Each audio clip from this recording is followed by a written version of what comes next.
terbakar. Layak.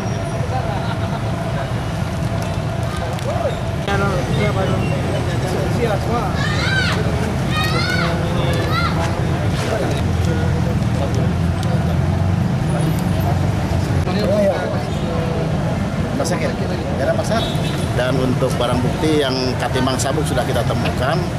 Kemudian untuk lebih lanjut dalam rangka penyelidikan ini, kami sudah mengontak dari Lapor Cabang Medan dan jam 4 mungkin sampai di sini akan langsung olah TKP untuk menentukan penyebab dari kebakaran.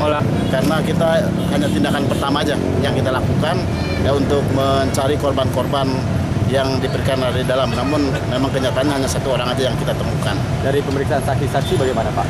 Pemeriksaan saksi-saksi terkait dengan dugaan. Kita sedang melakukan, tadi sudah kita melakukan pemeriksaan di Mapores Aceh ya, Mapores Aceh, 2 orang satpam dan 2 orang anggota Brimob yang pada saat itu jaga di lokasi.